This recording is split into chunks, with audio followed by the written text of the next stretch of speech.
Hello, everybody. David Shuster here. The details of that Trump attack on a Venezuelan boat are getting uglier and more disturbing by the day. When the story began, there was this.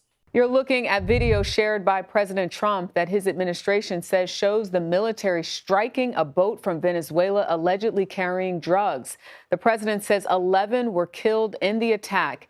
Now, several news organizations, including the New York Times, are reporting boats suspected of smuggling drugs are said to have turned before U.S. attacked it. Quote, a Venezuelan boat that the U.S. military destroyed in the Caribbean last week had altered its course and appeared to have turned around before the attack started because the people on board had apparently spotted a military aircraft stalking it, according to American officials familiar with the matter. The military repeatedly hit the vessel before it sank, the officials added, speaking on the condition of anonymity to discuss a sensitive matter. 11 human beings, perhaps criminals, perhaps not, turned their boat around and attempted to retreat. They were leaving, but the United States, under the ghoulish hand of Donald Trump, slaughtered them anyway. Not just with one airstrike, as the Trump video showed, but with several airstrikes. Even in the murkiest waters of international conflict, there is no doctrine that allows shooting fleeing people in the back because you imagine or suspect they might have been up to no good. But apparently this is what law and order looks like now under Donald Trump. Not a courtroom, not due process, not even a warning shot, but a missile, a drone, smoldering corpses in salt water, and him. We just, over the last few minutes, literally shot out a boat, a drug-carrying boat, a lot of drugs in that boat. Even before the revelation about the boat's retreat, the attack was controversial. This outboard boat was 2,700 miles. How do we know it was coming to the U.S.? So they may be selling drugs in Trinidad. We are the in destination point for whatever percentage of drugs coming out of Central and South America. Maybe. You don't think anybody in the Caribbean's using drugs? What if they're selling the drugs in Trinidad? Are we now the police for Trinidad? Well, speaking of, there are now multiple reports that this boat was headed to Trinidad, not the United States. There are also questions as to whether the people on the boat were drug smugglers. Usually, drug traffickers and smugglers want as much room as possible on boats, trucks, and planes for drugs. 11 people takes up space. Realize that off of Miami, a dozen ships will be interdicted today. They will be stopped, boarded, and searched. Some of them will have drugs, some of them won't. The reason we board them before we blow the crap out of them is some of them don't have drugs. Think about it this way, and this is how people don't quite get this. Let's say there's a house in your neighborhood and they're all selling fentanyl and thousands of people are died and you're just so mad.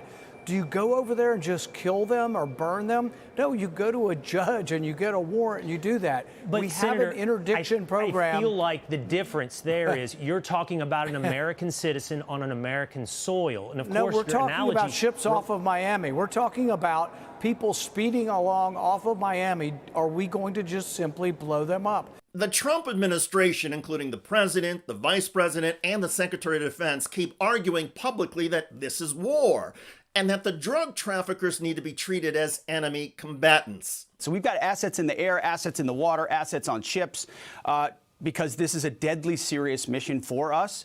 And it won't stop with just this strike. Anyone else trafficking in those waters who we know is a designated narco-terrorist will face the same fate. And it's important for the American people to protect our homeland and protect our hemisphere.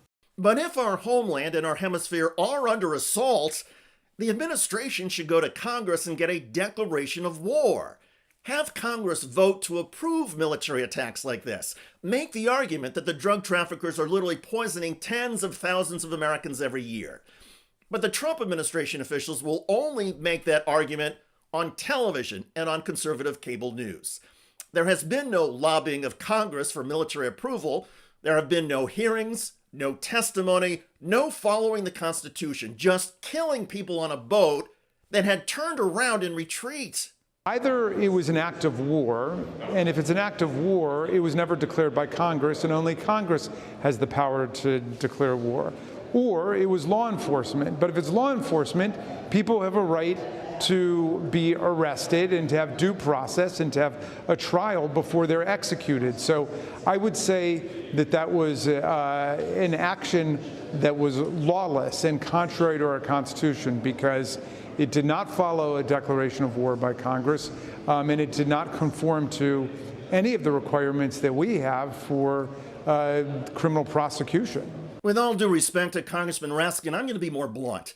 This was not a criminal prosecution. It was not a war. This was a political snuff film, a massacre designed to look tough on drugs and play well with the bomb them all MAGA crowd who see every brown man in a boat as a threat to our republic. What kind of country drops bombs on people who are fleeing? What kind of government, civilized, democratic, even minimally sane, declares itself at war with an outboard motorboat 2,700 miles from the United States and then opens fire even as the boat turns tail? What's next? Airstrikes on jaywalkers? Drone executions for overdue library books? Seriously, if we are going to retain even the frail illusion of the rule of law, we must call this what it is: a murder committed not by some foreign tyrant, but by our own executive. And by Donald Trump doing this in our name, with our taxpayer dollars, under our U.S. military banner, the stain is ours as well. And here's what needs to be done now. First, there should be an immediate independent investigation, one that does not take at face value the Trump administration's self-justifications. Second, there should be legal proceedings against those who, without regard for law or life, ordered or carried out this attack. Third, as an American people, we must insist from every steely moral fiber of this nation that no cause, however righteous we may imagine it, permits us to abandon our humanity. If the American government wishes to kill, let our government at least keep the pretense of justice and a constitutional republic. If we cannot abide by justice and we cannot follow the Constitution, Donald Trump should just come out and say so. He should say the Constitution is dead because I, Donald Trump, can do whatever I want. At least then, we will all be honest with each other about the authoritarian, tyrannical, and barbaric nation that America under Trump has become. By the way, across the United States, the public pushback is intensifying against the Trump administration's migrant deportation raids.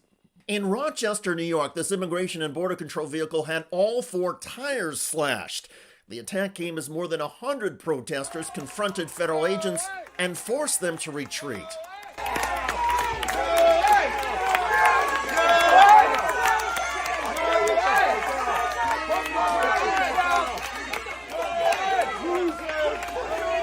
The agents had tried to arrest residential construction workers, but neighbors and activists, including Rachel Barnhart, who recorded this, heard about the raid and swarmed the site.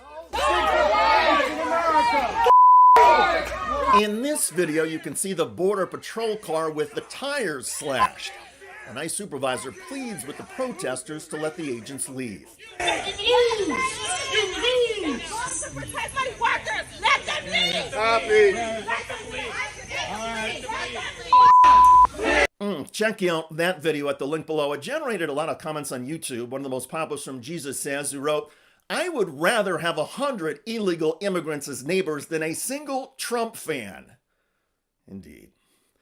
I look forward to reading your comments about the Trump administration bombing and killing 11 people on a boat near Venezuela, even after the boat had turned around and was in retreat. I'm David Shuster. Thanks for joining us.